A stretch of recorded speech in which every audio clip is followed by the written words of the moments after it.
Okay, good evening, YouTube. Welcome back to this next episode of FPL Family with me, Lee, and this is Sam.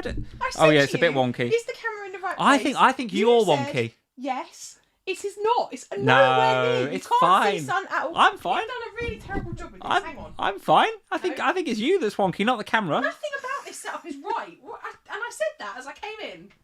Hang What on. a great start. This is I'll dreadful. clip this bit out of the podcast. Oh my, what is going on? No, miles off. What are you talking about? Miles off. Sit down, for goodness It's right sake. now. Can't Sit trust my man down. to do anything, can you, crumbs? Good lord. Last thing I said as we were about to go live. Oh, is that camera right? Don't look right. This looks fine. It looks all right now. I was perfectly in frame. Thank you very much. Right, I'll start again, shall I? Good evening, YouTube. Welcome back to this next episode of FPL Family with me, Lee, and this is Sam. Sam, it's the hope that kills you. It's the hope that kills you after what can only be described as two actually very good performances by Liverpool and Spurs in European football in the week. I was very impressed with both of our teams. A weekend of not so good. Again, a weekend of not so good, let's just say. We actually didn't play too bad. We'll talk about that later, but, you know.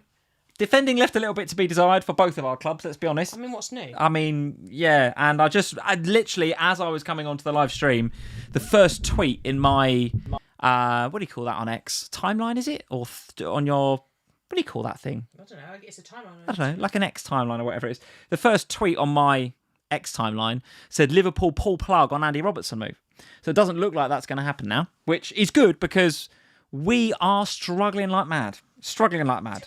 Why we wanted Andy Robertson in the first place. Feed, that's it. Your Twitter feed. Why could I not think of that? Twitter feed. Twitter, whatever. Your mic is now off because you fiddle about with it. So do you want to try and put the cable back in? Is it back on now? Let's see. Are the lights on? Is anyone home? It says on here now it's on. Excellent. Is everything all right now? Camera's okay? Mic's all right? No, Are you settled in? Yes, now I'm fine, but I knew it wasn't right. I'm really annoyed that I didn't make you just sort it out before we went live because I knew it was wrong. Oh, okay. Well, we're here now. We're here. The mics and the cameras are working. Liverpool and Spurs are crap. One team that does seem to be back, Sam, to a certain degree, are a certain Manchester United. What a game that was we've watched this afternoon. What a game. 3-2. And just when you think Arsenal were going to get something from the game by scrambling in another what can only be described as pretty unsexy goal from a corner, Cunha steps up with one of the sexiest goals of the season and burns it in the far corner past Raya. What a goal. And what a game. I was so impressed with United again. Those people, like myself, that sold Dorgu 2 weeks ago, that's not gone well. Those people that heard the Cunha was bench room news 2 weeks ago ahead of the derby and sold him, despite the fact he's now been benched. What a goal from Dorgu today. Like the pair of them have just like, oh, it's so infuriating. Honestly, it's so infuriating. I brought you in for these lovely 3 fixtures. To be fair to Dorgu, he was actually quite unlucky not to return more in that period. But now he's just like... There was something quite... frustrating. Poetically nice about that Manchester United game. And in a weird twist of fate, the Man United fans are going to like what I'm going to say and the Arsenal fans are going to get right up with what I'm going to say now. But the second Arsenal goal, the one that got for 2-2, it was such a typical Arsenal goal on it, like scrappy, set piece. And a few minutes before that, Arteta had brought on it. He'd done a quadruple substitution. And I reckon the average height of the Arsenal team went up by a metre. And it was just like, I can see how he's trying to win this. He's just lumping the big men in the box. It's just like, if these boys do become champions, and I said this openly in the Slack, and Matt and others were there, and to Matt, I apologise for saying what I said at the time, but I'm going to say it again, is, like, if they're going to be champions, Arsenal, which it looks like they're going to be, because the rest of us are all rubbish, are they the least sexy champions we've ever had? Because this sort of S-housery from corners and this bundling it over the line for 2-2. And that's why the United fans are going to like this, because actually the United goals today, they played some sexy... I've said sexy a lot tonight. They played some sexy football. The Dorgu goal is a proper banger. The Cunha goal is a proper banger. Bruno in the 10 is now a complete no-brainer in FPL, and we all need to get him. So we've got to figure out how you and I do that. We'll talk about that later. But I thought today was a win for sexy football. Over set piece FC. There, I've said it. Arsenal fans, come at me if you want. I mean, I think they're going to win the league just simply because no one else wants to. Having said that... Or can. Well, having said that, Man City and Aston Villa have closed the gap this weekend. Well, there is that. So the gap is now 4 rather than 7. Yeah. I'm not saying Arsenal are a bad team. I'm not saying Arsenal are a bad team. They're probably the best team in this league. They're probably going to be champions. But today... I don't know now, because it's the mentality again, isn't it? Like, is it in their heads again? Ooh, do you think? Well, this is the problem with Arsenal. Ooh. And I'm just going to spit some facts. Kingdom FC in the chat. Clip it, a win for sexy football. This is not me being, anti-North London, red side of North London. Is it not? No, it's really not. Is it not? But over the last few seasons, Arsenal have been arguably the best team in the league. They've played the best football. Yeah. They've made the best decisions. They've, over the last 3 seasons, they have been unlucky not to have won the league in that period of time. Hard to argue against that, yeah. Okay, but why have they been unlucky then? Because for me, it all boils down to that winning mentality. Manchester City have it. They have an ability to turn it back on when it matters most. They have terrible gaps in every season where they're just crap. And they've been in one of those, Man City, over the last few weeks. They've just been rubbish. But then they come out, they beat Wolves. All right, it's Wolves. But nonetheless, they start rebuild, right? And there's a winner's mentality in that club. It's been the same historically with Liverpool under Klopp. Maybe it's a bit different under Slot. We'll find out. Wow. But under Klopp, we've had the same thing, that ability to just grind out results because the mentality is right. With Arsenal, they seem to have the mentality is there when the performances are there. Yeah, but when the performance dips or they get a dodgy result... I don't know. No, I do. They're still in the league, come on. I don't know now. Come on, they will. Well, they will. We will find out in May. But... we will. If they have, what happens if they come to North London in a couple of weeks' time and we actually play and they lose? Can you imagine if Spurs actually beat Arsenal in a couple of weeks? Spurs will bring out a commemorative DVD. That'll be, the DVD will be in the shop, won't it? We parade the trophy. We parade the trophy around North London. Spurs fans will be unbearable. I mean, it'd be unbelievable. We'll talk about all of that a bit later on. But before we do all of that, we're going to say hello to a few people. George is in, as usual. Hello, mate. He says, nice shirt, Lee. Yes, George. This is the Alisson. This is the goalkeeper shirt from about 3 or 4 seasons ago, which I'm calling that the good old days, George. That's what I'm calling them, the good old days. So I've brought back a little bit of modern nostalgia, for the good old days at Liverpool when we were actually decent. You do always seem to wear this one when you've lost. It's like your funeral shirt. Well, no, I have 2 black Liverpool shirts that I bring out especially for when we've lost. Notice they've made quite a few appearances so far this season. In previous seasons, they haven't. This is the goalkeeper shirt for 3 or 4 years. The one, isn't it? The other one is the slightly greeny teal one, which is this season's away shirt. Yes, which I have worn on these streams, but this one is the Alisson goalkeeper shirt from a few years ago when we were good, when we were good, the good old days. Mitchell is in. Hey, Mitchell, he says, what if Aston Villa win? Well, listen, very good result for Villa again this weekend. That's what I mean. Very good. Aston Villa and Man City, they're in a moment. Particularly Aston Villa, they're only 4 points behind now. Yeah, absolutely. Buju Man is in. Hello, Buju Man. Hello from Zimbabwe. He says. Hello. Hello from Zimbabwe. Hello to you. The Smiths, 1986, Azzy is in. Very nice to see. He says, is that the kit Becker scored his goal in? I think so, Azzy. I don't know. Someone look that up. I'm going to say yes. I'm going to say yes, Azzy. Thank you, Azzy. Why have you brought that up? What? That's one of my favourite goals of all time. The header against West Brom. Is that the one you're thinking of? No. Oh, what were you thinking of? The one against Spurs. When did Arsenal score against Spurs? Yeah, he scored against Spurs, didn't he? Yeah. Oh, possibly. Yeah. Azzy, I'm thinking of the header against West Brom. If you're thinking about the one against Spurs, then that was ages ago against West Brom. West Brom haven't been. Yeah, that was years ago, wasn't it? They've not been around for years. That was where even are West Brom? 2018, 2019, wasn't it? That. I'm getting my years mixed. That was a long time ago. That's a long time ago. As he probably does mean, therefore, the Spurs goal. Spurs, it was a right at the death, do you remember? It was another one of those stupid FPL family derbies and it pissed me right off. Chatterbox 5200 is in. I'm not going to say your question, Chatterbox, because it will upset my co-host, but we will, of course, talk about the Spurs relegation battle a bit later on. At Sizing Dave, he said he did score against West Brom in COVID. Yeah, he did. That's what I mean. It's years ago, wasn't it? Years ago, wasn't it? What's that, the 1920 season? Because he scored and there was no cheers from the crowd, wasn't there? I remember it. Yes, I remember it. Connor Millwood is in. Connor, nice to see you. Mr. Tendai is here. We've got Joseph Maloney. Hey, Joseph. Very good to see you.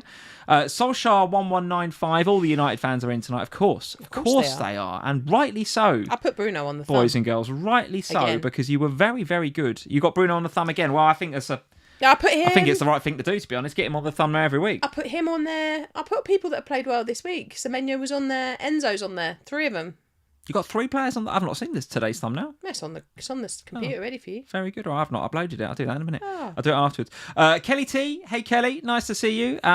We've got FPL Stinky. Hello, FPL Stinky. Nice to see you. Bit like my game week. Well, bit like my season, quite frankly. Bit like Liverpool season. Charlie King is here, and a whole host of you guys are in this evening. A few new names in here today. Actually, a few new names in the chat. So if you're new to FPL family, welcome along. Leave us a like if you enjoyed all the faffing about with microphones and cameras at the beginning. A little bit of anti-Liverpool chat and a bit of Liverpool modern history nostalgia. Welcome to the channel. Leave a like, hit subscribe, all that good stuff. Right, Sam, let's get stuck into some of these games because we have got a lot to talk about, haven't we? There's no doubt about it. We probably, let's go to here. I've started it on Arsenal Man. I'm going to come back to that. But I'd like to start with Man City 2, Wolves 0, because there is a lot to discuss from a team sheet perspective here. And about you guys, and if we were obviously on Sky or on some sort of official podcast, which you'll have to do at some stage this week, we can't really talk about team leagues, but we can on here on FPL Family. Let's just say I heard some rumours on Twitter that Haaland and Foden were going to be benched in the lead up to this game. And it was coming from a fairly reliable source. Well, not a very reliable source, actually. It was retweeted all over the Twitter sphere. I happened to alert you to those rumours because you were busy at the time. And we both made some changes, which we'll see when we get to our teams, including putting Haaland on the bench. I wish I'd done that bit. So I was actually feeling oh God, this makes me sound terrible now. I'm going to say this. Say it. This is a safe environment on Sunday night. Particularly as my game week isn't great. However, I was feeling quite smug going into this game week because everyone else seemed to be faffing. There seemed to be a lot of faffing going on this week. A lot of people were a bit unsure about what their move should be. Whereas I just wildcarded and I was like, I like my team. I'm quite happy. I'm going to roll. The only like faff I was having was over Van der Ven because I really wanted to play him against Burnley. Couldn't quite bring myself to bench Gahey. The Arsenal boys just feel like you have to play both of them. And then I was like, oh, should I bench Rodgers? No, I can't really do that. Should I bench DCL? Well, I don't really want to do that against Everton. In the end, I decided to just first bench Mickey Van der Ven and let fate play out. So I was feeling Van der Ven again. So I was feeling a little bit, like, okay, I'm annoyed about the Van der Ven thing, but okay, fine, fair enough. So I'm upstairs, tidying our kids' rooms with them. Well, you were out at Max with football. Evie and I are cleaning her bedroom. And then my phone starts going actually mental. And I'm like, what is happening? So I look at it and I can see it's the guys in the Slack. And I'm like, oh, they're trying to get your attention. Sam. They're probably just chatting. I'm thinking, they're probably just chatting about like, I don't know. Somebody will be going, what shall I do about X versus Y? And they'll be having a big debate about it. Do you know what? Sorry to interrupt you. I'm surprised that you weren't by your phone for this because there was a lot of narrative in the 48 hours before that about Haaland and Foden. I didn't have Foden. So that's irrelevant. It's irrelevant. Okay. So it's irrelevant. Yeah, so it's basically just Haaland that this is about. And I'm just kind of like, well, my Vice is on. I don't even know where it was. I can't remember because it wasn't where it ended up. So I think it might have been on. Who did you captain this week then? Wirtz, but I'm annoyed. Wirtz. Yeah. So I moved it. So, but he wasn't my Vice. Somebody else. I can't even remember. Anyway. Right. So then I'm like, okay, well, I'll go and reply to them in a minute. Then you text me, and I'm like, well, what are you texting me for? So I look at my phone, and you're like, Haaland and Foden on a bench. And I was like, oh, my God. Where is... Actually, this comes through on my watch. I'm like, actually, where is my phone? I don't know. Panic. I'm on the third floor. Wait, what time is this? Is this 4 minutes to deadline? 11:55, 56. I'm on the third floor, and I'm thinking, I don't know where my phone is. Oh, so God. I run... Bloody FPL. 2 flights of stairs to the kitchen, run in the kitchen, and I'm like... Phone, find it, change the captaincy, fine. Then I think Max's football training, he won't be able to do his, I better check. So I log into Max's account. He'd actually already captained Thiago, so that was fine. I left it to it. He was going to do that anyway, He was doing it anyway, so I didn't have to do anything about him. So then I think, right, okay, he's okay now. I'll go back to my team and put Haaland to the bench and play Mickey. By the time I go to do that, the deadline's passed. Right. So...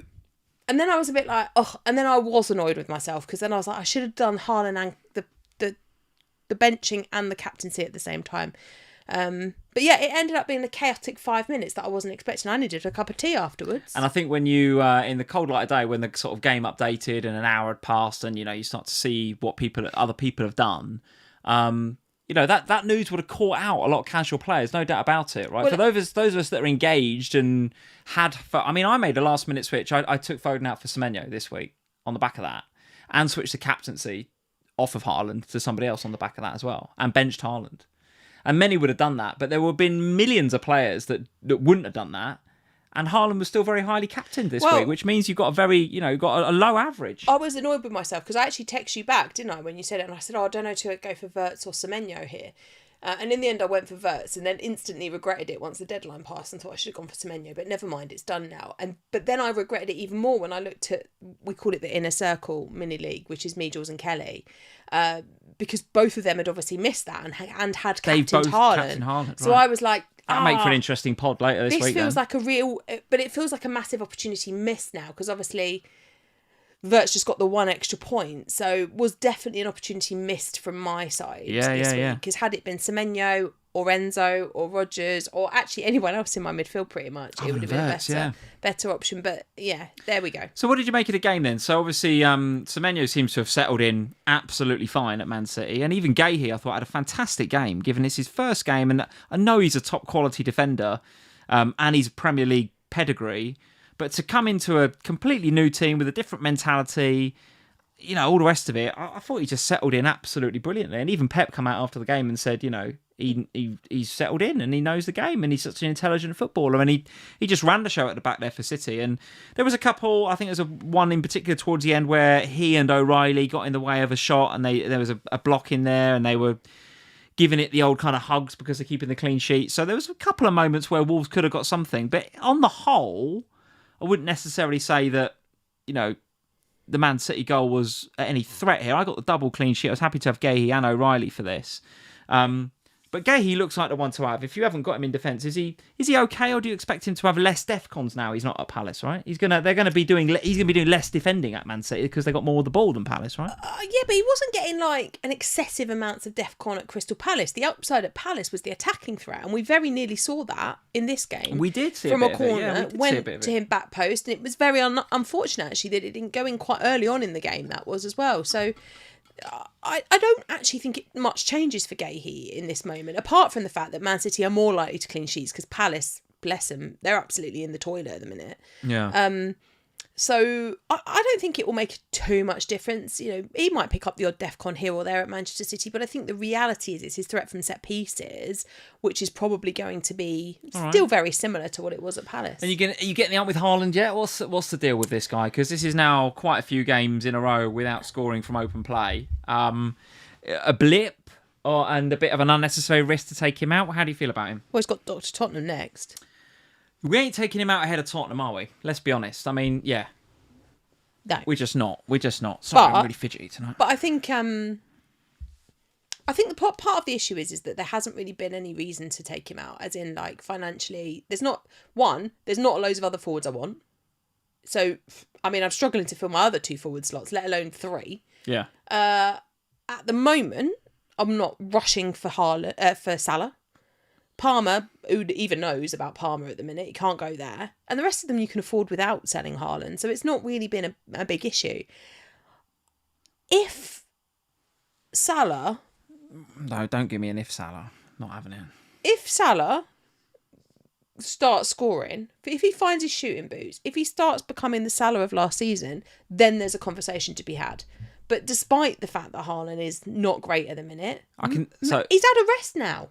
I'll tell you now, Salah won't find his shooting boots because it's a system problem at Liverpool. We'll talk about that later. Why I don't think Salah's...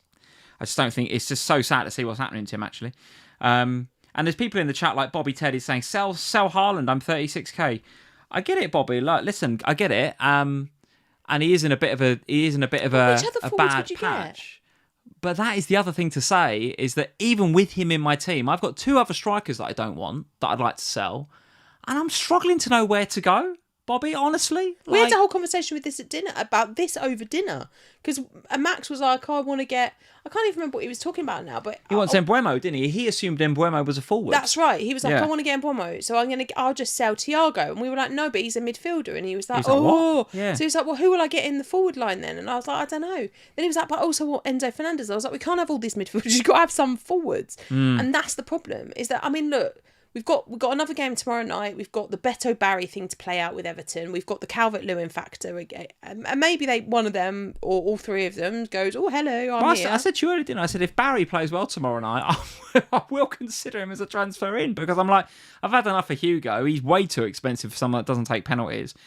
Thiago's obviously the other one. Not got anything today. Yeah, but this was the fixture. This was the one you wanted, because the games look tricky now for a few weeks. I'm sure we'll be back there with Thiago. There's João Pedro.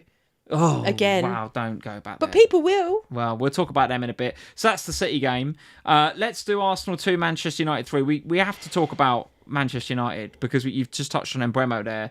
But listen, Cunha coming off the bench, Dorgu playing in that ridiculous attacking left wing position again, and scoring again, and looking confident again. However, gone off with a hamstring injury by the looks of what looks like a hamstring injury. So we obviously need to wait to see whether it's a bad one or whatever. But he did immediately go down. He was immediately holding his hamstring. So it doesn't look great for Patrick Dorgu, but we need to wait and see. Then, of course, you've got Bruno Fernandes, who's now playing in this. If he wasn't a good enough asset in FPL for us before, in that slightly more, let's just say, controlled 8, he's now in a free roll 10. And absolutely ripping it up left, right and centre. Just looked a threat the whole time. So I, for one, am getting Fernandes this week, no question. If Dorgu's hamstring injury isn't too bad, I'll be getting him as well. And I think you can make a case for getting one of the others if you wanted to. I was always planning to get Bruno this week. That was always the intention. And if you remember back to the wild card, it was either I'll sell Wirtz for him, or I'll sell one of Rodgers, Semenyo, Enzo, right, whoever basically was not performing at the time. Now, Wirtz over the last couple of weeks has actually been really good, and I've enjoyed owning him. Since Salah's come back, though, it's not been as great. So I need a route into Bruno, so that will probably be my route. That's only one. So since Salah's been back, we'll do Liverpool in a minute. Midweek as well. But Champions League. Yeah, but he was great in the Champions League. But didn't any returns. Oh, okay. And the same again at the weekend, right? No returns. But I can't bring myself. I can't sell Rodgers. Can I? I don't want to sell Semenyo. Definitely not. I wouldn't be selling Semenyo. Can't sell Rice. Which is the thing. Don't want to sell Enzo. But I have to get Bruno. But I'd really like to get Mbeumo as well. I'd really like to have the pair of them. Yeah. But then I'm looking at Wirtz and Rodgers out if I'm doing that, and that just feels. I don't know. It's really difficult. The Dorgu-Bruno combination was the perfect blend. What we actually need is a Manchester United number 9, a proper forward. We want Sesko to be that one, don't we? Or we want Xerxes to be that one, so that one of them says, I can be the forward for you in FPL, but we're not going to get it. I don't think we are. I don't think we're going to get it. The chat's saying, by the way, Dorgu was on the pitch after the game with ice on his legs, celebrating with the fans. George is saying Dorgu will be fine. I saw another comment there about Dorgu. So Danny, thanks Danny. Dorgu's got cramps, should be fine. Carrick said it was cramps. So looks as if the Dorgu thing is actually not as bad as perhaps I was anticipating, because he was down holding his hamstring. So well, he's an easy buy if it is cramp and he's going to be all right for the weekend. Yeah, because they don't have any midweek football. Well, this is the thing. And that's another reason why Triple United is definitely on. It's definitely on, because you're definitely having Bruno and you're definitely having Dorgu because they feel like cheat codes. And then the third one you can definitely go for, because they're going to be only playing 38 games or whatever this season, right? Or 40, because they got out both cups and not in Europe. So they've got a week's rest between each games. For me, I'm again, I said it last week when the Amorim news kind of broke and it was their first game under Carrick. It was like, if I was a United fan, I'd be flabbergasted, right? Flabbergasted that these people, this team, this bunch of people had this in them, and that Amorim couldn't get it out of them. It's not though, is it? Like, there's been a change of personnel in there. Like, some of them have come back from AFCON, Mbeumo, Ahmad, that's helping. But, like, Mainu's suddenly back in the conversation again. Like, there are players. So some of them, yes. Wasn't it so clear to all of us that if you put a proper 6 in there and you got one... I'm Kobbie Mainu's biggest fan, right? I think he's a quality player. Absolutely brilliant 6. And then you put Bruno a bit further forward, like, not just United fans. We're all saying it. Oh, yeah, we've all been saying it. Amorim's not doing it. And you're like, mate, just do that and it'll be fine. And he just didn't, because he stuck so rigidly to this system that he believed in. It's such a belief in this system. Carrick's just come along and he must have jumped at the job. He must have jumped at the job. Well, he had nothing to lose, did he? Because he's going in there and he's just like, well, I'll just play Cobby and I'll put Bruno up front. Yeah, great. Back-to-back wins. It's just like, and United... Against City and Arsenal, by the way. United fans are going, he's the Messiah, he's great, he's brilliant. It might turn out to be a great coach for you, but he's just come in and done what we were all thinking Amorim should have been doing for 6 to 8 months. But anyway, you're right. It's a win against City and a win against Arsenal. Bloody hell, United fans. 2 fantastic performances, some cracking goals, like really good goals today. The Cunha goal, I couldn't believe it. The way he cut inside and just pinged it past. The best thing about the Cunha goal was that I wasn't in the room when that one went in because I was cooking the dinner. The noise I made. And I was holding a bag of spinach at the time and I was about to tip it into the pie I was making. And as I went to tip it, Lee made this noise that I can't even... I just went, oh! I can't even... But it was so loud and weird that I jumped and the spinach just went everywhere. And I was like, oh, good. But it was just... What on earth happened? Just class. I mean, it was just a class finish. The way he made space for himself. And listen, if he's put that past a League Two keeper in the cup, you're just like, yeah, fair dues, great finish. He put it past David bloody Raya. You're like, God, what a strike that is from Cunha. So listen, I'm coming out all sweaty now because I'm getting too positive about Manchester United. I will stop. But Fernandes and Dorgu almost certainly in for me this week, whether I play the wild card or not. Arsenal. What are we saying? Arsenal. If you're a Saka owner, how do you feel about this? Because it's getting increasingly difficult to justify 10 or whatever million he is in FPL, isn't it?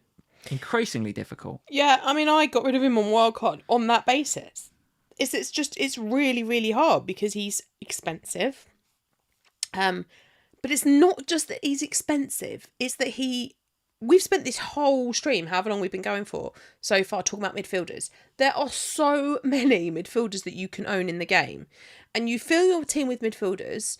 And at the minute, the Rodgerses, the Brunos, the Harry Wilsons, who we'll talk about later, the Enzo Fernandezes, they're all returning all the time. Yeah. And then there's Saka, who even when he is who's more expensive than everyone that we've mentioned, by the way. And even when he is returning, he's returning at a much lower level than everyone else. So, for me, he is not in the top 3 Arsenal assets to own if you want 3.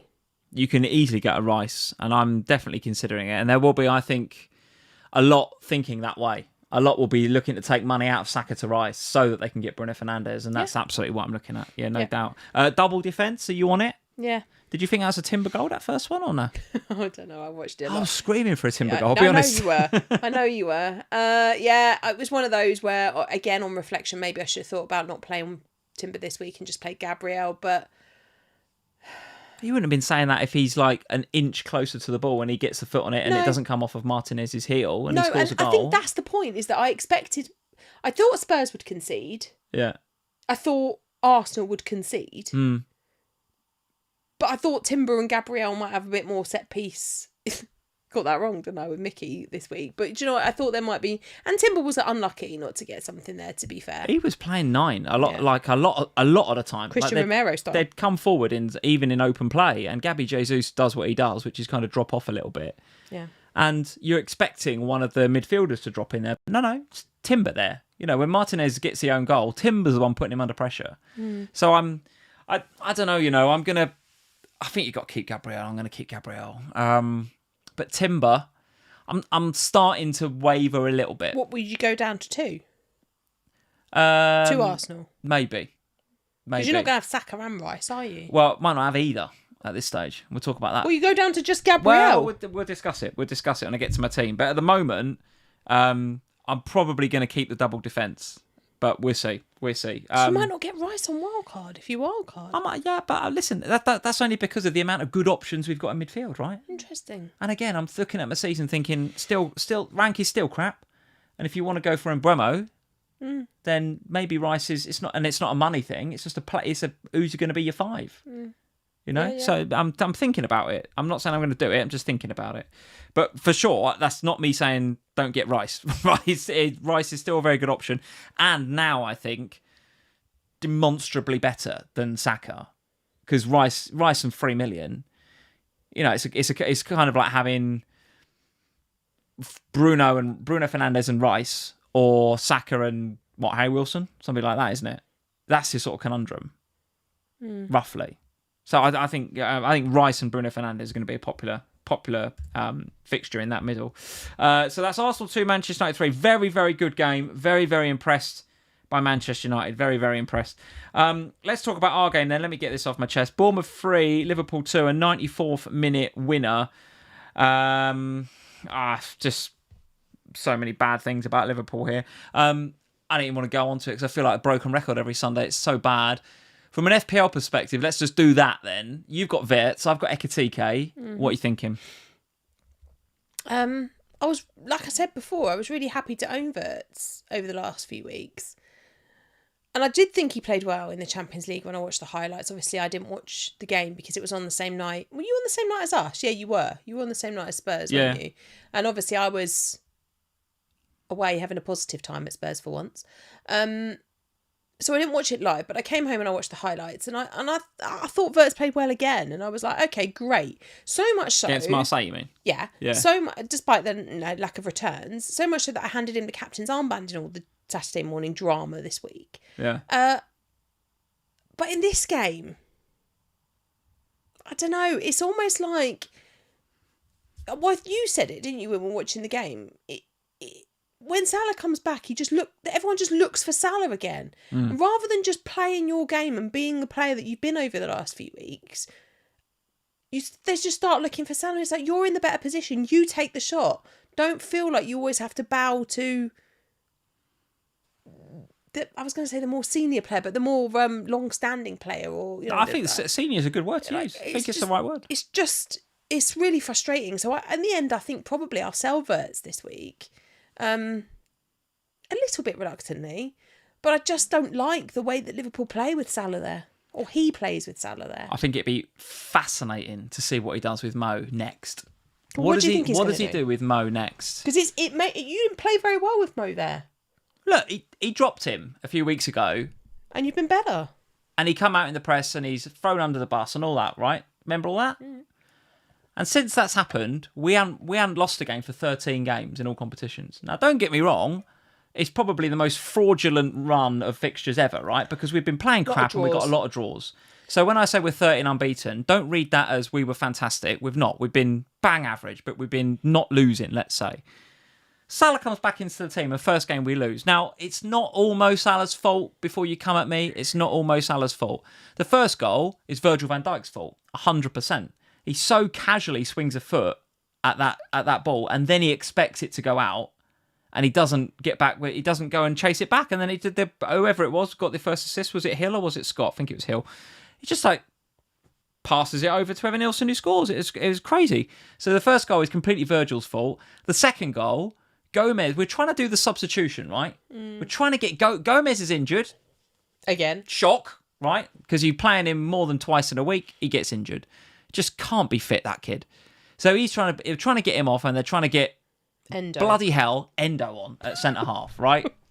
So there's a whole nother podcast I can do about how we've fucked up so royally in the transfer market that we've got to play Endo at centre half, right? But anyway, we're here. What you wouldn't have given for Mark Gahey? Just pay some money. Just get it done. Stop being skinflints and waiting for a free transfer in the summer. Even better, Sam. A decent player that we've brought through our academy in Jarrell Quansah. Maybe don't sell him. I don't know. Maybe keep him. Anyway. And also stop trying to poach my centre half. Just leave me be. I would take. No. I would literally take anyone right now over than Etaro Endo. I love Endo to pieces. Dragerson wants a game. You could have him. We'll have him. He's better than Endo. He's actually decent, the Dragon. You could have him. He'd do you a better job than Endo. Anyway, we're trying to get Enzo off the pitch. We're trying to get Endo on the pitch. We're trying to get Gomez off the pitch. And in Slot's defence, him and the other lad, whose name I forget now, they're screaming at the players to get the ball out. Just make a soft foul or something, or even better, just kick it out. The player's injured. We're down to effectively 10 men. Just get it out so we can make the sub, boys. No. We're passing it around for 5 minutes. They're all like, oh yeah, we're Liverpool. We keep the ball. It's just like, boys, please. And Slot's shouting at them. So all of this Slot out narrative. And don't get me wrong, I'm still not slotting her out. I can't make my mind up, guys. Joseph and some of the others in the chat, you tell me what you think. I still can't make my mind up because when I see games like this with my own eyes, and I see things like Virgil making individual errors for the first goal, when I see things like senior players not kicking the ball out so we can make substitutions because a player's injured, when I see things like we can't defend a pissing throw-in in the 94th minute, I'm like, yes, there's some stuff you can say Slot is not coaching, and yes, you can say he's responsible for the players and the team that's out there, but my God, some of these players have got a lot to answer for. Bloody hell, Sam, honestly, it's just awful at Liverpool at the minute. Some of them are just... And the fact that we were considering...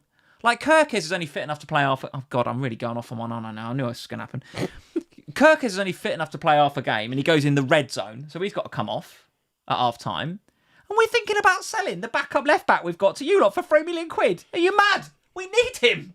We actually need him. I don't know why we want him. We don't need him. We've got a million left backs. Oh my God. Why do we want another one? Just unbelievable. I'm like, I just don't know what to do with this club anymore. And you know what? They got 2 throw-ins at the end of the game on the 93rd and 90th. When that first one comes in, I'm panicking. Yeah, you were. And then it gets cleared. I'm like, oh, thank God it's cleared. But it's gone out for another throw. And I'm I sat there and I had like a bit of an outer body experience. I was like, you hate a long throw as well. It gets you so angry. I'm like, in what world has it come to where I'm sitting here and I am papping myself that we're going to have to face a long throw in the 94th minute? I was like, I know what's going to happen here. Lee's hatred of long throws is actually hilarious. I know hilarious. what's going to happen here, because not only are they good at long throws at Bournemouth, but we're crap at defending them. And it's 2-2, and we haven't deserved to get anything from this game, and we will concede. And it was just such a bad goal to concede. Thank you for listening to that. I had to get it off my chest. I felt so disenfranchised, if that's the right word. A better word would be pissed off with Liverpool after this game. I don't want to touch any of them in FPL right now. I don't. I honestly don't. If anyone wants to get Endo, they can. I wouldn't.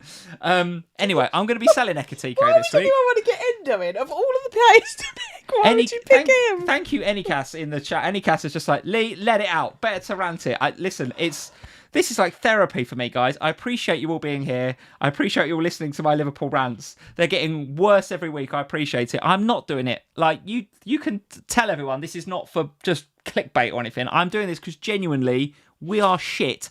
And I can't believe how the downfall of this team... Like, I can't believe some of the stuff that goes on week in, week out. It's unbelievable. A little bit of insight for you. Obviously, the game was televised. I've got to take a breath here in the UK. And have a lie down. So we were watching. And Max had a friend over yesterday.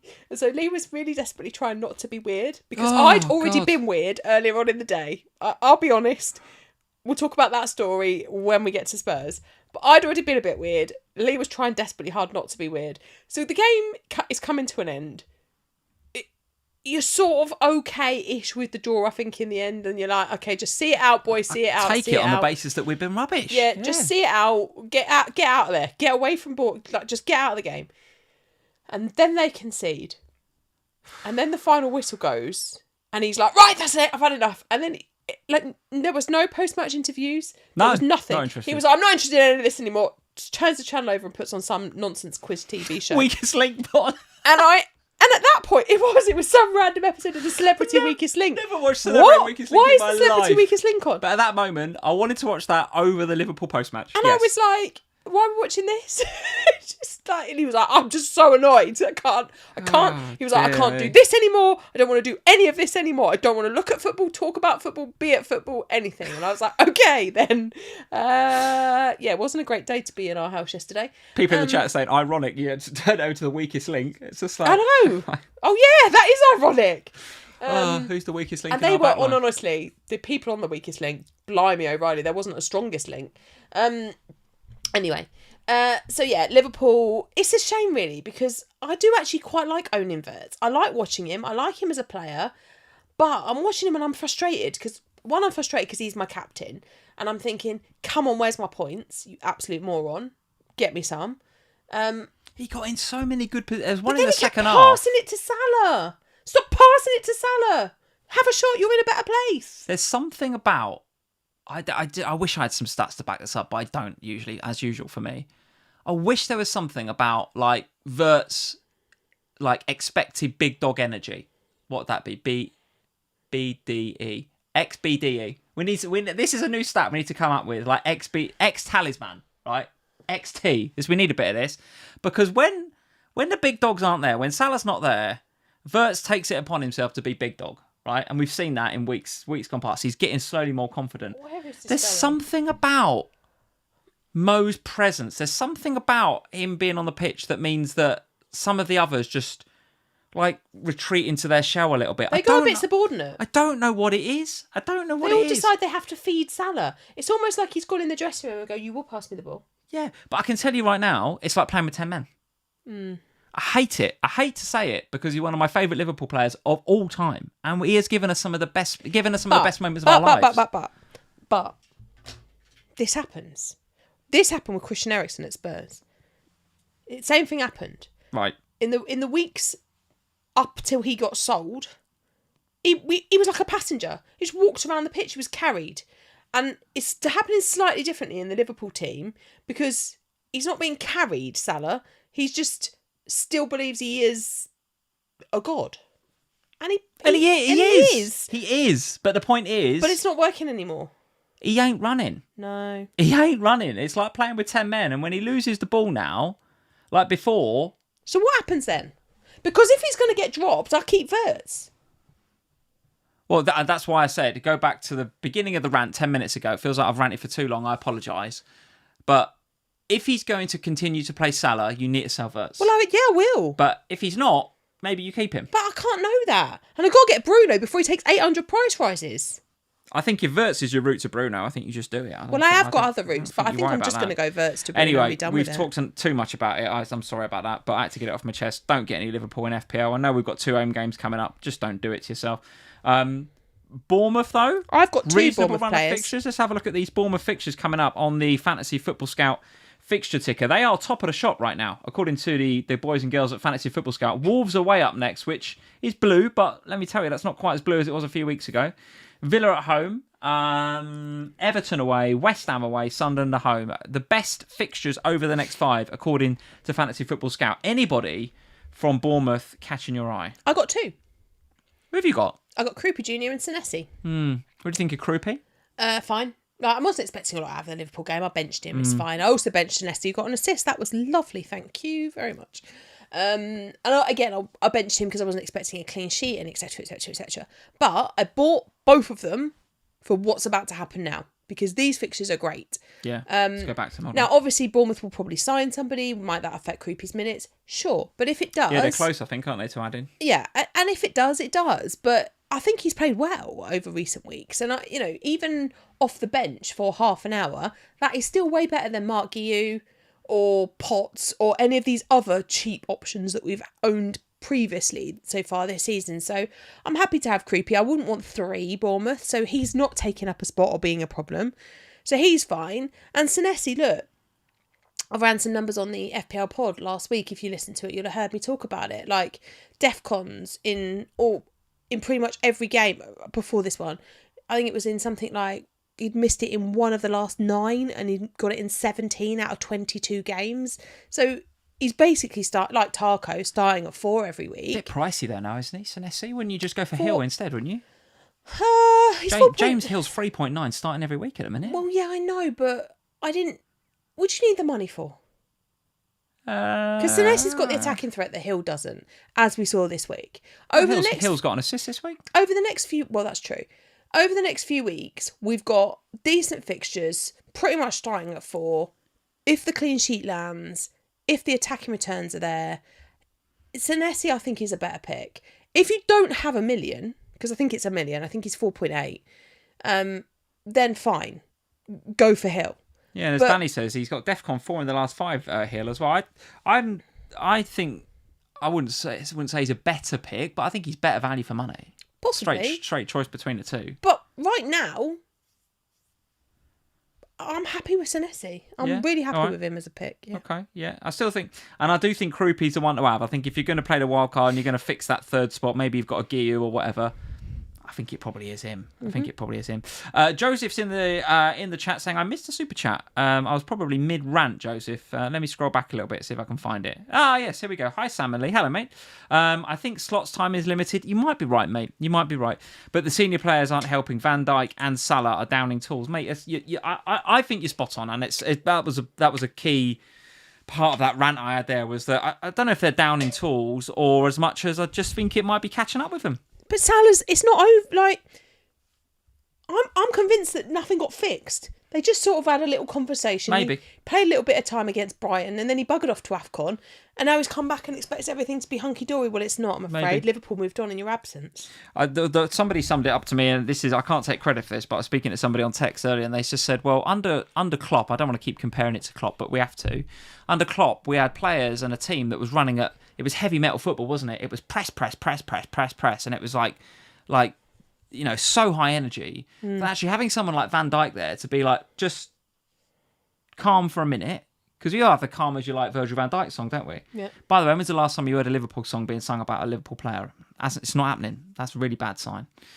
But we used to have this heavy metal football, and we'd have this calming influence of Van Dijk. When we needed it, he'd just go, right, chill, boys. And we'd all go, okay, no problem, it's 2-0. He's told us to be calm. Now, the heavy metal football's gone, and we're playing this kind of lethargic, sort of passive football where we're not pressing anywhere near as highly. And then we're laying Van Dijk's calmness on top of that. We're like, you're asleep. We're asleep half the time. Sleepwalking. We are sleepwalking. I've said it for about 18 months. We're sleepwalking to the point where we go 2-0 down in games like this and make individual errors. It is incredibly bad right now. Incredibly bad. From one rant to another? Well, no, we'll save you lot. For what? What are we saving it for? Well, go on then, we'll do it then. What the hell are we saving it for? It weren't good, was it? I was just thinking, Sam, of our audience, and I was thinking the fact that they've had to sit there and listen to me rant for half hour about Liverpool. You might do the same about your lot. I won't rant. I might cry.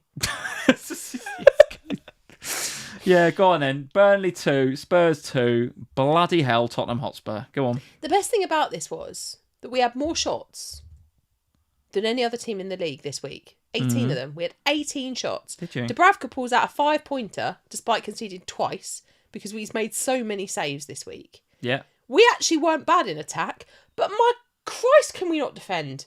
It is infuriating. Like, Van der Ven, that is his 7th goal. If they could defend like they attack them two, they'd be decent. When the team sheet came out, I was like, oh my God, he's learnt something here. He has learnt from midweek when we were bloody brilliant on Tuesday night. I sat in the stands on Tuesday night. Do you know, the first 5 minutes of that game, talking about not singing songs, we sang the Dele Alli song. We sang about Mauricio Pochettino. We sang about Harry Kane. They still honestly, the good old days again. The good old days were back. We're talking about Super Yang Vertonghen. That came out. There was about, and somebody else as well. 5 songs in about the first 5-10 minutes of that game. We sang about every other legend of the club, and then we came back to the team that were playing in front of us and thought, my God, this is crap. But actually, we played really well on Tuesday. The team sheet comes out for yesterday, and I'm like, right, okay. Jed Spencer's got this freedom again. Good, that worked well in midweek. Xavi, this should help. Great. Actually, I thought Xavi was good. So let's take some positives. Xavi was good in this game. That's 2 games in a row that he's been good. Didn't get bullied out of it by Burnley, and I thought he might. But he didn't. In attack, we actually didn't look too bad. Dom Solanke being back is really helpful. He is working hard. He's not an FPL asset, do not buy him. But he is working hard. And he is the one, there was a couple of moments where he put lovely balls through, and I thought we were going to get something from them. No, not quite. As a neutral, and from what I saw on Match Today and others, I would agree with that. I would say there was some passages of play, there was attacking patterns from Spurs that I thought, they're getting their act together. It's coming. It's coming. And Solanke being back as a focal point makes him you can't. No, you can't tell. It makes a massive difference. Yeah. Because the way that he holds it up, the way that he brings others into play, just Richarlison just doesn't do that, right? And Richarlison just sits and waits for it. Moani. Whereas Solanke being back makes a massive. Some of the patterns of play I thought were good, and actually, I think you're spot on. There's a reason. Dubravka, look, 9 saves, and also if we scroll down a little bit, 26 on the underlying BPS, which is 3rd after Erdebert and Romero. So Dubravka was good enough for a bonus point this week, even though they conceded 2. So actually, attacking-wise, Spurs were a lot better, and I think they just come up against a very good goalkeeper in good form. But we had 18 defensively, shots. The next best was Villa, who had 4 less, 14. Yeah. So in attack, actually, for a change, this was decent. It was all right. It's just Burnley, but it was all right. It was fine. The problem we had this week was defensively. Now, in part, I think that's because Mickey, it's an individual mistake for the first goal. Okay, they happen, right? That happens. Go on, fix it, carry on. But we sort of don't. Then we concede again, and then we're chasing our tail. And then Romero does this thing that Romero does, which infuriates me, which is decide he's going to play number 9. And he stays up there, and then we're not defending well. We actually could have conceded. At the back end of this game, anyone could have won it. It was like back, forth, back, forth, back, forth. Anybody. Vicario makes a fantastic save late on. They could easily have won this game. So I come out of it and I feel 2 types of way about it. One, I see some positives. The attacking was good. We looked a lot better. It's nice to have Solanke back. The negative is that this defence, who have got 2 of the best centre-backs around, Mickey van de Ven is phenomenal, and Christian Romero, for his country, is an unbelievable defender. So together, they should be able to defend. Part of the issue, I think, is that we keep changing up how we're asking them to play. Sometimes it's like, we'll stick Danso with you and you play a back 3 with the 2, with Porro and Udogie or whoever they're going to do on those wing positions there. Yeah. And then sometimes they go, actually, we're not doing that. Danso, you're not playing. And instead we're going to put you 2 as centre-backs. And then there's this sort of like, when are we going? When are we staying? I feel like they're a bit unsure. I don't think that Frank is doing a very good job coaching the defensive stuff. And that is why he was hired in the first place. And that's what pisses me off. Because he's supposed to be this... We've gone from Ange Ball, kamikaze suicidal, and they decided they didn't want that. They wanted us to be defensively solid. Yeah. Well, we're not. Yeah, the shape as well. They did a couple of bits on Match of the Day about the shape is just all over the place. They don't know where they are. They're not in a line from set pieces.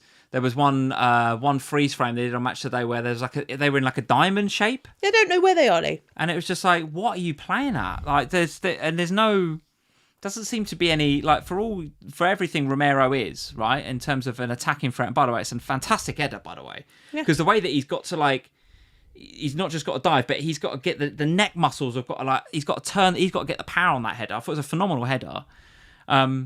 And for everything, with the clearances and the blocks and all that, he's a top defender from that perspective.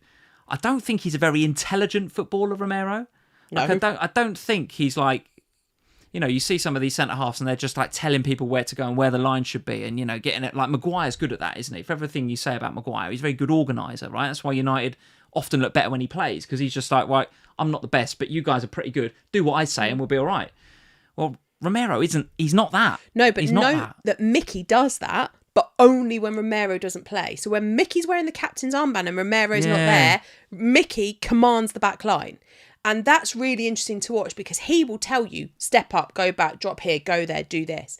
Romero doesn't do that. Romero plays Romero's game, which is sort of fine if everybody else knows what they're doing and does it together. If you've been playing together for years and years and years and you know what each other's going to do, it's fine. But we're also struggling a little bit with, like, Gallagher's come in.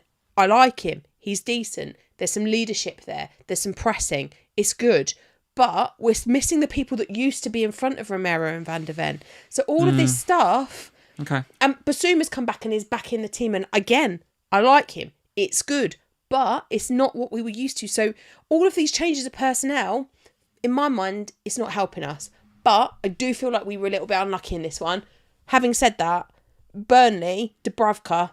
He was phenomenal. He was very good, wasn't he? Yeah, 2 weeks in a row he's been very good. But the fixtures do not get any better for Spurs. So it is Man City, Man United, Newcastle, Arsenal up next, followed by Fulham away. They are bottom of the ticker, according to Fantasy Football Scout, over the next 5. So we are not investing, Sam, I don't think. We are not investing, not yet anyway. I'm very interested to see what happens when Kudus comes back and you get Solanke and Kudus together. That, for me, sounds potent. And where's Kulusevski? Christ. We'll see. Get him back. Yeah, all right. What else do we want to discuss? We should probably discuss West Ham 3, Sunderland 1, because I don't know, West Ham on a bit of a revival here, a goal and assist for Bowen. I thought Somerville took his goal very well. And Matthias Fernandes, I mean, that is a strike, by the way. The one thing I will say, and again, didn't watch this game because out and about, but the bits that I saw on Match of the Day, I did think that Tati makes a big difference, right? I don't know much about this player. He's come into the league. I probably need to do a bit of research on him. But just him being there and having a bit of presence in that 9 just means their shape is just better. And it means that Bowen, importantly, doesn't have to play there, so he can play where he prefers to play. And I just think their shape looked a lot better in this game. I do think they've signed. I think they've signed well. They've got players back from AFCON, that helps. Yeah. But I will caveat this with, and I said this to you, Xhaka being out for Sunderland is... That was big, wasn't it? Yeah. So I didn't know that so I had no goalkeeper headache because I was always going to play Roos against West Ham because Sunderland, they're better Sunderland than Burnley. Yeah. However, when the deadline passed and then the Haaland drama had settled and then the Xhaka not being there thing, I don't know if it was out before, but I definitely didn't see it. And I was like, I said to you, didn't I? I think that's a real problem. I think that's a really big issue for Sunderland. He's been big for them, yeah, no doubt. He's been big for them. No doubt. But it's not just the job he does, it's the leadership. And it's that, like, I don't know. And it proved to be, like, losing him, I think, is going to be really... you got to hope for Sunderland's sake he's not out for too long. Do you think... It's got to be more to it than that, though, isn't there? Is it? Well, or from is a it just Sunderland that perspective, Xhaka's, I think it's Xhaka's both. not I think there? it's what you said. I think West Ham took a lot of heart from what happened last weekend. The late win against Spurs last weekend would have absolutely bolstered them. Yeah. They've made a couple of good signings. They've got players back from AFCON, so they're starting to look and feel a bit better. There's physically more people in the dressing room to choose from. That's helpful. Competition for places. What a bit of their team effort. like? Let's have a look. It's Chelsea away next, Burnley away, United, Bournemouth, and Liverpool. It's not the easiest one, is it? No, and I think they will have gone into this game in particular. The kind of the newly promoted versus each other. These are the games that West Ham will have looked at and gone, Sunderland, Burnley, Leeds, Wolves. We have to win those games. If we're going to get out of the bottom 3, we have to win those games. And they did. And I think maybe it's helped them that Sunderland didn't have Xhaka and the impact that has. Yeah. And they're in a moment. But I don't think you're going to invest in West Ham because of the fixtures. Yeah. But there you are. If you got Mukiele, this guy just finds ways to get points, doesn't he? Roots to points. Like, he doesn't mind a DEFCON. He gets the odd assists. Obviously, at home, they're very, very good, Sunderland. They keep clean sheets. Like, at 4-5, I mean, I know you've got Alderete just right there for 4-1, but I think at 4-5, I probably would spend a bit more on Mukiele, wouldn't you? He's probably worth it. Yeah, probably. Yeah, just gets points, doesn't he? Yeah. He just gets points. Right, let's have a look. Where else do we want to go? Is there anything else happening today that we should discuss? Right, Brentford 0, Forest 2. Should we go on that as one that I wasn't expecting? We did watch this one. This one was the game we chose. What do you make of this one then? Forest, much improved, right? Very good. Much better. They were good last week though, weren't they? Against Arsenal, they were defensively solid. Just don't tell the audience what I said about Awoniyi when he was through on goal. Do you want to hear a funny story? When you goes through on goal, and Lee's like, he's got no product. He smiles out. I'm just like, he ain't scoring from there. He's got no product. He's got no product, Sam. He's got no product. And he's running. And I'm like, and he had somebody with him, didn't he? He was in the box. And I was like, maybe he doesn't need end product. He's got someone with him who just passes it across. And Lee goes, he's got no end product. Bang. Bottom corner. And he just looked at me and we both collapsed laughing. And Evie was in the room with us. And she was like, what's happening? Why are you finding it so funny? What is going on here? It was honestly brilliant. Ex-Liverpool, of course, so I was just like, well, I don't know. There's something about his time at Liverpool where I just didn't think he had much of a finish on him. So well, he did today. He's obviously improved. What do you do about Thiago now? Because for most managers, this was the game. Because around this, the fixture's toughened now for Brentford. This was the game that everyone was like, you have to have Thiago for. And I'll be frank. Actually, I don't want to be frank. Don't like him. I'll be slot. Don't like him. I'll be honest. I was worried about Thiago today. Yeah. So I didn't have Thiago. I went for good old Dominic Calvert-Lewin. I'm actually hoping he might be ill and Mickey van der Ven might come off my bench.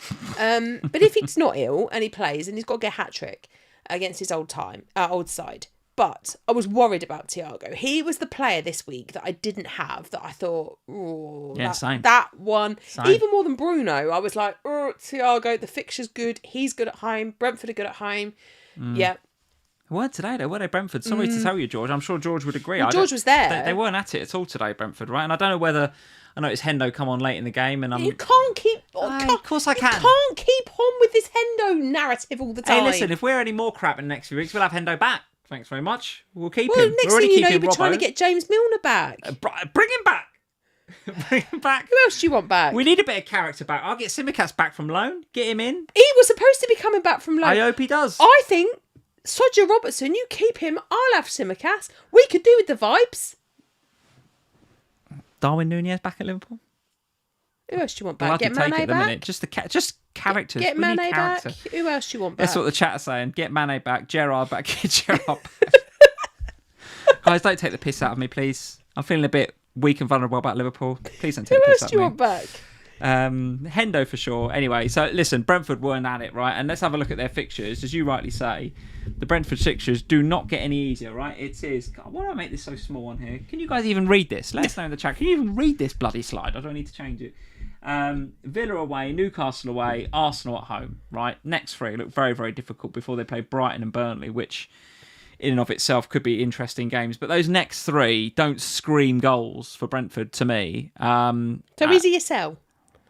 Or do you have to hold him because there's no other blimmin' forwards in the game? Well, this is the thing. In most other seasons, I'd say yes, you can sell. Yes, you can sell. But to whom are you going to sell? That is the question. And to that end, maybe we just move it straight on from Brentford and Forest. I don't feel like we've given it much airtime, that game, but it's probably about as much as it deserves. And move on to Palace 1, Chelsea 3, because, listen, and I'm going to flick straight back to the fixture ticker. Sorry, podcasters, but for the YouTubers, the Chelsea fixtures for the next four look like this, in case you're under a rock, because most of you will know this already. Right? West Ham at home, who are improving. We've just talked about that. They're improving. Wolves away, who... Are improving. We've just discussed that. Leeds at home, Burnley at home, before that Arsenal game in game week 28. But nevertheless, 3 of the next 4 for Chelsea at home with Wolves away in game week 25, the only away game in the next 4. That is an unbelievable run. And a lot of FPL managers for sure would have chucked Palace on the end of this or at the start of it and gone, well, I'm going to go early. And if you did... fair play, because if you got Enzo early, you got the goal. If you went for João Pedro for whatever reason, you get a bit of a haul this week. But unlucky if you went for the defence. But now, from this week, you've got to have some Chelsea, haven't you? Got to. But... Oh, come on. I mean, I've got Enzo, happy. But... Champions League this week. Big game. League Cup semi-final next week.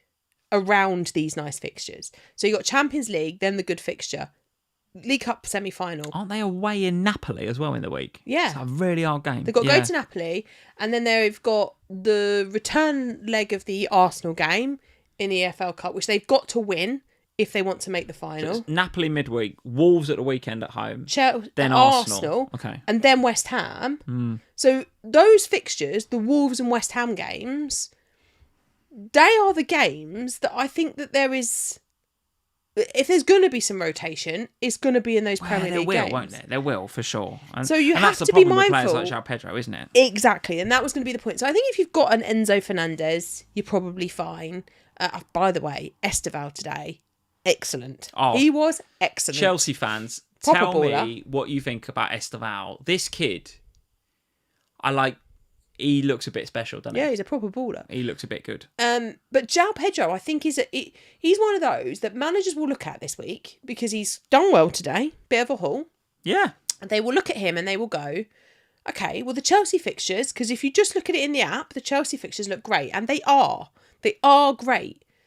However, you've got the rotation around the EFL Cup and the Champions League. Now, they have Liam Delap sat right there. So there is no reason why João Pedro could not be rested. It might be that he gets rested in the Champions League and he plays Delap in that. Possible. But I do think that there'll be some rotation around that position. So if you are going to invest in Chelsea, do it carefully. He's currently the most transferred in so far this João game Pedro. week, Sam. Yeah, and I know we're early on anyway. into this game week, but he's 106% according to.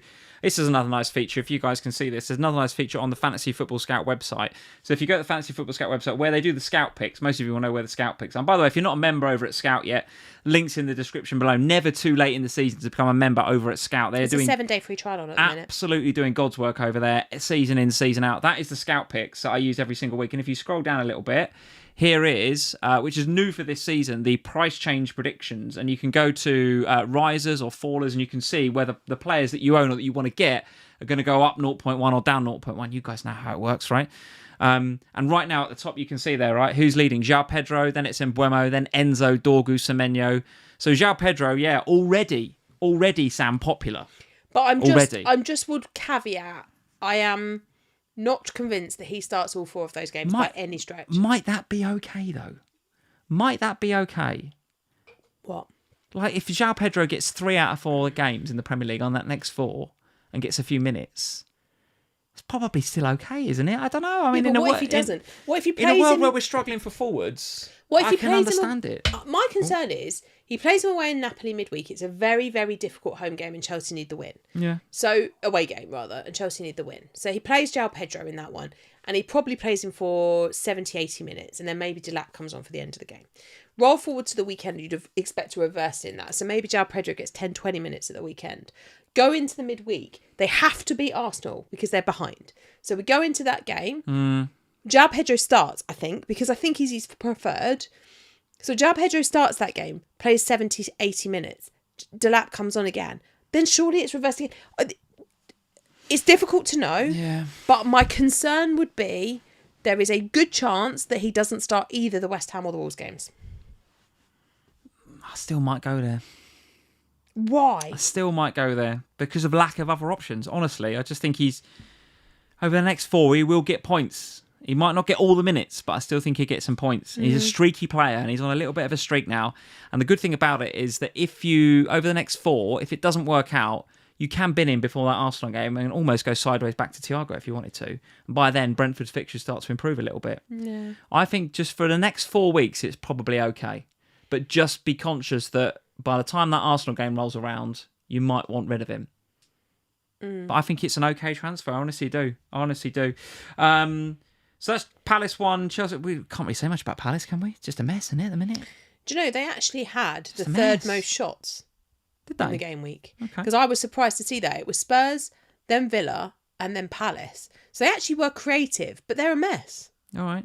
And And they had Wharton getting Munoz sent off back. as well? They had Munoz back, now they're without Wharton. Yeah. Difficult. Yeah, okay. All right. That's probably it, isn't it? Newcastle 0, Villa 2. Just quickly do that. Morgan Rogers masterclass from what I saw. I know he only got the assist, but he did get quite a lot of defcons in this game. 14 defensive contributions, which is enough, of course, as a midfielder for him to get the additional 2 points. So a very good all-round performance. So despite only getting an assist in those over the course of those 2 goals, from what I saw on X, from what I saw some of the limited highlights I've seen this game, it was an all-action performance from what I understand. Again. Very good. Yeah, played well again. Yeah, very good. Bruno Guimaraes, no, not there for Newcastle, obviously, with the injury that he picked up in the Champions League. Yeah. Big miss. Yeah, if you had like a Anthony Gordon, you'd be selling now, wouldn't you? If you had a Bruno Guimaraes, would you be holding? Wait, I guess we have to wait and see. He's yellow flagged, isn't he? So let's see when we're going to get some more insight in midweek, right? I don't see any value in Anthony Gordon. All right. Ollie Watkins?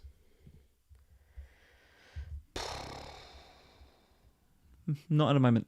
I'm not inspired by Ollie Watkins. Okay. But then there is All no right. one else in the forward line, so if you want to maybe. go there, then fair enough. Yeah, maybe. All right, let's get on to scores. Shall I go first or you this week? I'll What do go you wanna do? first, go on. Go on then. 39 this week. Talk us through it. 39. The defence has massively let me down. Wrong goalkeeper again. It's 2 weeks in a row. Timber and Gabriel with nothing each is very annoying. Well, 1 each, basically nothing. Gahey fine with 6. That was good. The first of my midfielders, Enzo, Semenyo and Rogers all picking up 8 is lovely. Wrong captain with Wirtz. I think if I'd had more than 4 minutes to think about where I moved it, I might have done something different. Having said that, it is what it is. Okay. Rice with 1. Okay.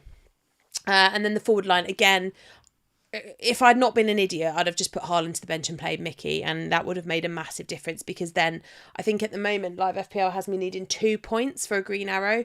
Okay. So obviously, had I played Mickey van der Ven over Haaland, then it's another green. We still do have Dominic Calvert-Lewin to go tomorrow night. Yeah. So anything from him that wipes out the Everton clean sheet, and this arrow will be green. Interesting, that, isn't it? Because I've got one to go as well, and it's Tarko. Yeah. I don't mind if Dominic Calvert-Lewin don't want to play, because then Mickey can come on. I'm kind of surprised that... so you didn't have much time, but to play Haaland and not put Van der Ven in, or even Senesi. I just... honestly, I think I panicked, because I wasn't in the headspace for it. I was upstairs doing something else. I ran downstairs. I moved the captain's armband. I thought about Max. I tried to be a good mum and check his team. And then by the time I thought, right, bench Haaland, I went back to do it, and the deadline had gone. And so it's one of those, isn't it, where on reflection, is it stupid? Yes, absolutely. Having said that, could he have come off the bench as he did and get something? Well, yeah, he could have. So I don't know. On reflection, it's stupid. But we are where we are. I thought Spurs would concede to Burnley. That's why I benched Mickey over Gahey in the first place. And I did think about benching Rodgers. That would have been a mistake. I did think about benching Dominic Calvert-Lewin. We're about to find out if that would have been a mistake. But it was the fact that he is playing Everton that made me want to play him this week. Yeah, I considered benching Rodgers, not going to lie. Yeah, I didn't, but I nearly did. Team for next week then. How's it looking? I assume it's in reasonable shape because he played the wildcard recently. I'm interested to hear about the bus captain being on Enzo Fernandez. Talk us through that one. Well, I don't like any of them for the captaincy, because the player that I want to captain is probably Bruno Fernandes, who I don't have in there yet. So my planned transfer this week, I probably am going to still follow through on the Wirtz to Bruno thing. That feels like the transfer that I'm going to make. And then I'll give Bruno Fernandes the captain's armband for the week. Otherwise, I quite like it. I think I might... the bench is a bit of an issue again. I look at it and I'm like... I've got Roofs and Dubravka playing each other. I don't know really which one is the best one to play. Oh, Sunderland home. You Sunderland home. What do you mean? That's easy. I think so. That's easy. But without please. Xhaka, don't know. Yeah. But anyway, I'm going with Roofs again. Yeah. So that Roofs, means if you've got Dubravka, you should play him, because I'm benching him. So therefore, Sure. Senesi I want to play because it's Wolves, but that means Mickey and Gahey are facing each other and are currently both on the bench. I could bench Krupi. I have no objection to benching Calvert-Lewin this week against Arsenal. That's fine. I could bench Krupi and play one of Gahey and Van der Ven. Tricky game that for Bournemouth, going away to Wolves. Yeah, so that's why I might not end up playing Krupi. I might end up playing in a Christmas tree. In a sort of Christmas tree. 4-5-1 probably. A weird-shaped tree. But I don't know who I would play out of Van der Ven and Gahey, because I actually don't think either of them will keep a clean sheet. Okay. Again, we actually generally do quite well against Manchester City. We yet to play them under Frank, so we'll find out. But we generally do quite, at home anyway, do quite well against them. So, and Mickey is our top goal scorer. Yeah, I just think the way that you're playing defensively, they'll score. Yeah, which is why I think having a captaincy on either Semenyo or Haaland is probably going to be... Over Bruno Fernandes? Well, so that was going to be my next question. Is I don't mind going against Haaland for this week. I don't think it would be with Enzo, though, although I don't mind it. But if I was going to go against it, probably would be with Bruno. You don't have him yet, but I assume, therefore, that means you're going to get him. Yeah, Wirtz to Bruno captain, probably. Wirtz to Bruno captain. I have got another. Okay. I've got 2 free transfers, so there is also the potential that I go for another Manchester United option. Probably Dorgu, but we'll have to obviously wait for news on that. But Bruno's definitely coming in. It'll be Wirtz to Bruno, and then I'll see how the land lies with that other transfer, because having 2 again for the week after, when we've got understanding of the EFL Cup and maybe where their rearranged schedule goes, that's probably quite a nice place to be. Like, I'd like to start building up my transfers if possible, so that as I get closer to the doubles, I'm in a better place to react. Yeah. All right. Very good. Okay, for me this week, it's 49 with 1 to go. Playing 5 at the back was a bit odd. Never usually do that in FPL, but here we are, given that I benched Haaland. Tarkowski's still to go, but 49 feels okay. Who did you bring on for Haaland? Who did I bring on for Haaland? O'Reilly. I wasn't going to play O'Reilly.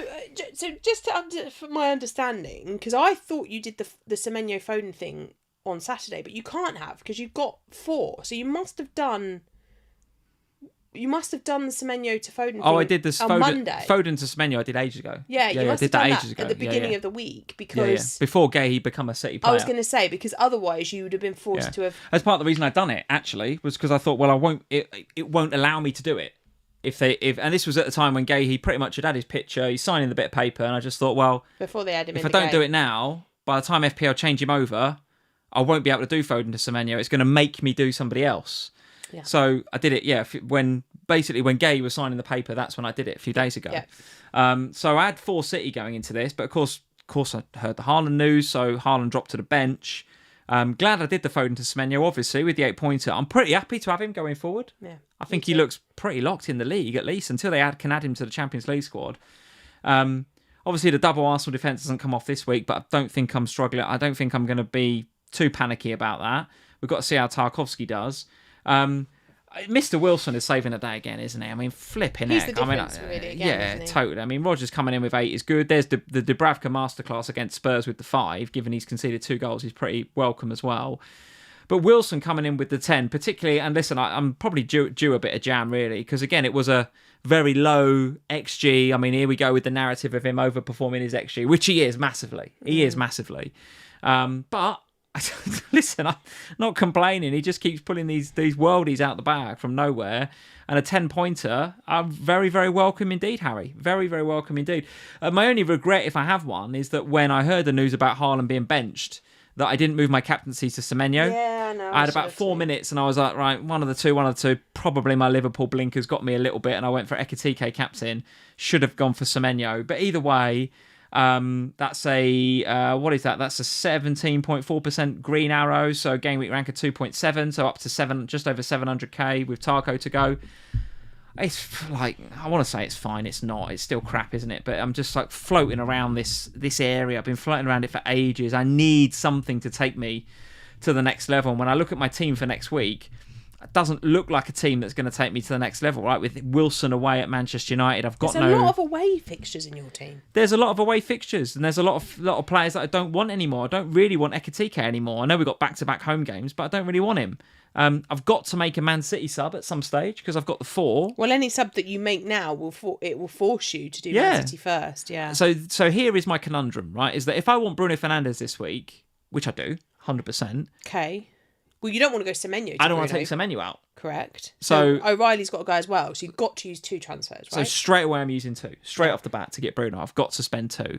And O'Reilly to Dorgu looks pretty good.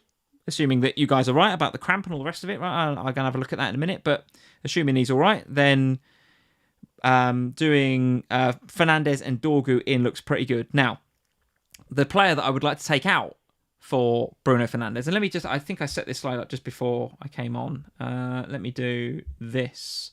So this is something that I shared last week in terms of, because I was thinking about playing my wildcard for 23. I am also now considering it for 24 as well. I'm considering it this week. And if I did do it this week, it would have a similar sort of vibe to last week, but there are a couple of differences, right? So, clearly, Potts to Bruno Fernandes was high on the agenda for last week. It's high on the agenda for this week. And to do that, largely, I would make a sacrifice by taking Saka down to Rice. And I would do O'Reilly to Dorgu. Just those 2 transfers, with a little bit in the bank, would be enough for me to get Bruno Fernandes. Those 3 transfers. So I could just do those 3 transfers. Okay. So spend 3 transfers, that would be okay. But it would still leave me going into this nice run for Chelsea with no Chelsea. But you have got 4 free transfers. I have got 4 free transfers. You could use all 4. So I could use all 4. You're right. Funny, you could be reading my slide. I can't see that. Crumbs. So the other option that I could do is I could take Ekitike over to João Pedro. That's one I could definitely do. Okay. So then the question becomes, how much then do I want Enzo Fernandez? And do I want him enough over Harry Wilson in the next 4? Now, what I did do is I had a look at, before I came on, the fixture ticker. If you look at, and again, this is just if I look at just the next four, we've already spoken about Chelsea's next four, right? West Ham, Wolves, Leeds and Burnley. That looks like a run where I want in on Chelsea. I've got 0 right now. And I'm trying to make some moves. If I was to spend 4 transfers, I could get to João Pedro. If I spent 5 transfers and a -4, I could get to João Pedro and Enzo Fernandez. Still with me, just about? So I could do 5 transfers this week. And it would just be for 4 game weeks, right? That Enzo and João Pedro. Probably Enzo might stay a bit longer term. This is my thinking. But going back to what we said before, João Pedro for 4 weeks. I'm not against it. Yes, he's a rotation risk. Will he start every game? No. But could he be all right for 4 weeks? Could be all right. And Fulham's next 4, by the way. Manchester United away, Everton, Man City away, Sunderland away. 3 difficult away games there. Mm-hmm. With, Everton at home in 25. Not easy, but you'd say you'd back them, right? But 3 difficult away games. For the next 4 weeks, how much do I want Enzo Fernandez for that 4 weeks? And my sacrifice is Harry Wilson. So let's go back to this. Let's go back to... Well, I was in a position the same as you, sort of, last week when I was playing my wild card, because I was kind of like, I want Harry Wilson mostly because it's really peeing me off how many points that kid is returning constantly and how much it's affecting me. But I really wanted Enzo. Yeah. And over the last 2 weeks, Enzo has been the better pick. All right, Harry Wilson gets the 10-pointer this week, but he has been the better pick. And with the fixtures that they have coming up, and the fact that if Cole Palmer's not in, and clearly there's something wrong with Cole Palmer, then he's on penalties. And he's so involved in everything that they do and so important to the way that they play, especially without Palmer there, that he's not going to be rotated very much. I worry that I get to the end of this 4-game run for Chelsea and go... Should have got Enzo. Bloody obvious, wasn't it? Get Enzo Fernandez. He's in the 10, he's on pens, and they've got 4 really nice games. What are you thinking, not getting Enzo? Now, João Pedro, I'm with you. I take it or leave it. I think it's a fine transfer in if you want to do it. If you're against it, I'm cool with that as well. But Enzo feels like, it's just bloody obvious, isn't it? So my sacrifice is Wilson. I don't like it because Wilson's been very, very good to me. But I have to play FPL with my head a little bit here and say, well, over the next 4, I've got to play the fixtures. Chelsea are unbelievable. Fulham's are difficult. I'm not saying goodbye to Harry Wilson forever. And if I want to reverse it 4 weeks from now, I can, because Enzo's more expensive than Harry Wilson. So if I do it for 4 weeks, even if I just do it for 4 weeks and then transfer it back 4 weeks from now, that's possible. We'd have exactly the same midfield. But I think that's going to be a very template-looking midfield for the next few weeks, don't you? I think it's going to be pretty template. My differential is João Pedro a little bit. And then what I did... So when I was putting this together, I thought, well, if I did do all of that and I spent 5 transfers and did a hit... Hold your wild card. Why would I just not do the wild card? No, because it holds your wild card. I just would do the wild card then. But 5 transfers I don't think isn't... Is that really enough to use a wild card? Well, it's so the scenario is I could do 5 transfers and a hit, or I just play the wild card, do all of them, roll 4 transfers through, remember, and the wild card enables me to get Sanchez, and I can do GUI to Krupi Jr. as well to sort out a couple of other issues in my team. That would leave me with the team on the screen right now. So for the podcasters, that would be Sanchez and Dubravka in goal. This would be my wild card team for 24. Sanchez and Dubravka. It would be Gabriel, Timber, Gahey, Tarko, and Dorgu. Rice, Semenyo, Rogers, Bruno Fernandes, Enzo Fernandez, João Pedro, Haaland, Krupi Jr. Now, here's the kicker. I'm really for this, by the way. I'm more likely to do this than not in wildcard this week. And here's the kicker, is that if you go back to the price change prediction thing on Fantasy Football Scout, João Pedro going up tonight, Enzo going up tonight, Dorgu going up tonight. I want to look at the fallers, Ekitike going down tonight. So if I don't do this, if I don't make a quick decision on this tonight, I'm going to be -4. I'm going to be 0.4, 0.5 down by tomorrow. And then I can't make this happen. Because this team that you can see on screen right now has got 0.1 in the bank. So if I want this team, I've got a wild card tonight. And I think I'm going to do it. You haven't got a wild card tonight. You could make your transfers without hitting the wild card button to cover all of that. And then you could think about it over the week. And if you do decide you want to do the others because price rises or whatever, you hit the wildcard button on Tuesday, Wednesday. and you would still have those 4 free transfers coming out of it. Yeah, maybe. It's up to you. Maybe. But I want to catch these. I've got to catch these price rises tonight. So tonight there is going to be some activity on my team. You're right. Maybe it's just transfers and I hit the wild card later in the week. But I'd love to know, guys. Get in the comments. Let us know in the live chat. Would you do that or not do that this week? Wild card, yes. Wild card, no. What are you saying? There's a lot of hearts in the chat. People saying do it. There's a lot. Annie Cass is. I'm with Sam. You need to do it the way Sam's doing it. Heather's saying do it with Sam. So when you say I'm with Sam, folks, does that mean you just do the transfers and the wild card later? You've or you got just do 4. So it's not going to massively... It's not a problem for you to activate the wild card later. I think you're in a place with your team where feasibly the 5 free transfers... I think I've got 4. Yeah, I know. But you have 4. You have a power play here at the moment in that you have a wild card chip that could be so pivotal. You keep talking about ways to change your season. Yep. And I think having a wild card still with you by game week 30 is game changing. I did not have that luxury because my team was absolutely in the mud. I had no choice and had no transfers and it was a disaster. You are in a place where with using all your 4 free ones, you can make pretty much... You the wild card team. You cannot change the GUs and all of that crap. Yeah. But you don't need to because you're not going to bench Verbruggen. boost. And you'd have to stick with Verbruggen. But okay, fine. And if you did 5 transfers and took a -4, you've set yourself up, arguably, for the next... However long. For however long. At least for the next 5-6 weeks. And at that moment, you take yourself to you get to game week 30, where a lot of people will not have a wild card. And then we're all trying to plan for blanks and doubles, and you've got the wild card available. I think that is such a powerful thing to have. Yeah, you could be right. I get what you're saying. You could be right. You could get there with 5 free transfers again. But everyone's getting there with 5 free transfers, probably, because most people are just going to keep rolling. That's my plan, because I had to fix it. So I've got to now find a way to save transfers. I've got to hope for no injuries. Yeah. Whereas if it was me, I would use the transfers, get rid of Hugo tonight. Hugo to João Pedro tonight. Do that tonight. Saves me a point too. Do your Enzo move tonight. Catch that price rise. Catch all your price rises tonight. Avoid your Hugo full. Do them because it's not costing you anything.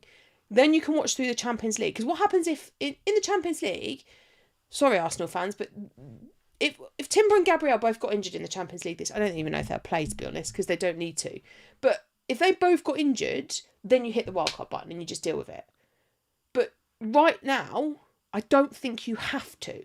All right. But that's just my opinion. Yeah. I think you're getting a lot of love in the chat, right? A lot of love in the chat. There's something about playing the wildcard and rolling those 4 free transfers through that means I like that. It gives me so much flexibility post wildcard. But wildcard is the ultimate flexibility. You can only ever get to 5. And if we get to the point of the season with the doubles and the blanks, it's going to be very powerful later on in the season. I get that. So I hear you. I think it's good advice. Yeah, there will be some moves tonight. I've got to avoid some price rises and some price falls tonight. Otherwise, I won't be able to get to the team I want to get to. So there will be some movement tonight. But whether it's full wildcard tonight or transfers tonight, wildcard later, don't know. But for sure, there's going to be some activity. So there we go. And listen, the game week's not even done yet, right? We've got DCL versus Tarko tomorrow. DCL's going to wipe out the Tarko clean sheet. He might well do. But Tarko's got a pretty good track record of getting defcons and goals so far this season. So I back him. Tell everybody what's going on this week, Sam. Busy week, actually, this week. So I've got off the bench on Tuesday. So I'm looking forward to doing that. That should be good fun. I think it's actually with Sonaldo, which I've not spoken to Sonaldo for such a long time. Very so nice. Hopefully it is. We can get in our Spurs misery boats together and have that conversation. Sing songs about sun. Yeah. Maybe we'll roll out the Dele Alli song on the Off the Bench podcast. Oh, let's do it. It only costs $5 million. Anyway, so we've got that on Tuesday. I'll be back with Jules and Kells on the official pod on Thursday. I will then be with you on Saturday on Sky Sports News, seeing through the Game Week 24 deadline. So if you are in the UK or have access to Sky Sports News, We will be live at 9:30 on Saturday morning doing that. We've also got some Patreon calls coming up this week with some of our patrons who are in their wildcard. I know George wants to talk this week, so I'm looking forward to that one. I had a good couple of chats last week actually with some of our patrons as well. So it's that season. Shout out to Duncan. Shout out to Duncan. Yeah, I enjoyed my chat with Duncan last week, and I shall look forward to my chat with George this week. So yeah, it's going to be a busy week of FPL content again. Very good. Very, very good. All right, well, listen, thanks for tuning in to FPL Family here on a Sunday night, folks. We'll be back next week doing it all over again to find out how potentially my wildcard's gone. Maybe my 5 transfers. Who knows? It's a bit bonkers. Could be a bit bonkers this week. I'm going to Spurs Especially, again. you don't say it like that. You're supposed to say, I'm going to Spurs again and I can't wait. I'm really excited to go to Spurs again.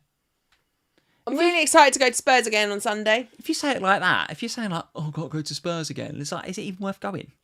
Yeah, it is worth going because when I get there, I really love it. As Evie would say, the chips are great. Well, she's now got to come because Max's game's later. I was just trying to work out whether it's actually feasible to leave just a little bit later so Max could play his game. If we went immediately on the final whistle, could we still make it? I think we could. But it might be a push. I might be stressed. I might just take Evie. But she's only really coming for the chips, apparently. George is saying you're going to vlog it again? I did vlog the Champions League. You enjoyed it? Do you think it'll end up being a like the positive? vlog. I don't know. Maybe. They're just hoping for one of me crying.